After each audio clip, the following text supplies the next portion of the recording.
The three things that I want to leave with you, just these three. I could do 10, I could do a whole life class.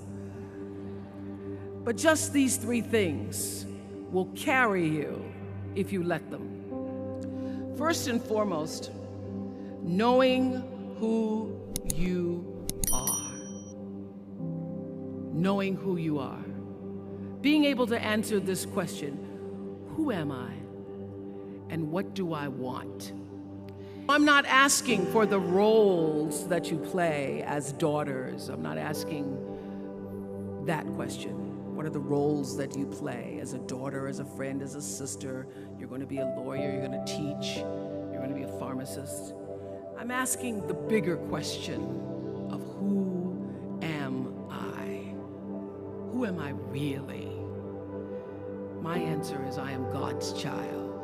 I am that which is born of all that is. I am, as Pierre de Chardin said, a spiritual being having a human experience. Come trailing the breath of the ancestors yet, but trailing the breath of the angels. And understanding that because I am connected to the source of all that is possible for me. That's who I am. And what do I want? I don't want to just be successful in the world. I don't want to just make a mark or have a legacy. The answer to that question for me is I want to fulfill the highest, truest expression of myself as a human being. I want to fulfill the promise that the Creator dreamed when He dreamed the cells that made up me. What do I want? You must have some kind of vision for your life. Even if you don't know the plan, you have to have a direction in which you choose to go. What I've learned is that's a great metaphor for life. You want to be in the driver's seat of your own life, because if you're not, life will drive you. So, knowing who you really are in this space and time that we embody. That's number one. What do you want? Who are you? Number two, you must find a way to serve. Martin Luther King said that not everybody can be famous, but everybody can be great, because greatness is determined by service. Now, we live in a world where everybody wants to be famous and where we admire people for just being famous. We think being known brings us value. The truth is, all of that will fade in time. In 3 years, you won't be able to name the housewives of Atlanta. The real truth is that service and significance, service and the significance that you bring to your service is that which is lasting.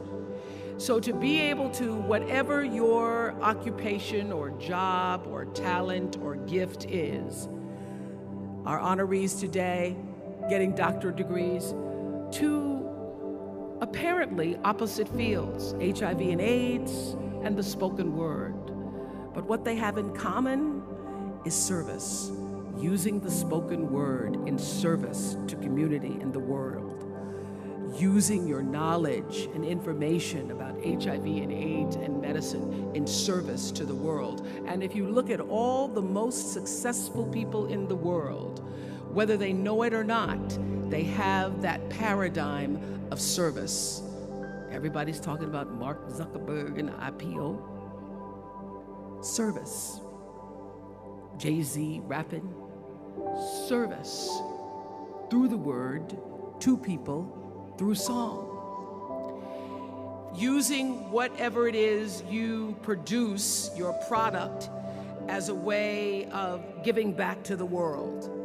When you shift the paradigm of whatever it is you choose to do to service, and you bring significance to that, Success will, I promise you, follow you. Service and significance equals success. That's number 2. Number 3, it's so simple, but so hard to do. Always do the right thing. Be excellent. People notice. Think of how you notice. You go to Taco Bell, somebody gives you an extra napkin and some sauce. You notice. You want to go back to that person. Because even at Taco Bell, excellence shows itself. Be excellent. Let excellence be your brand. Everybody talks about building a brand. I never even knew what that was. When people say, you're a brand, I would say, no, I'm just Oprah. What I recognize now is that my choice to, in every way, in every example, in every experience, to do the right thing and the excellent thing is what has created the brand. What I know is that when you are excellent, you become unforgettable. People remember you. You stand out. Regardless of what it is, you become an unforgettable woman. And that is what we all want. We want to be unforgettable and not forgettable. So doing the right thing, even when nobody knows you're doing the right thing, will always bring the right thing to you. I promise you that. Why? Because the third law of motion is always at work.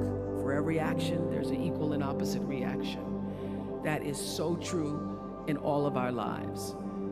You just have to do the right thing, and the right thing will follow you even when people don't support it.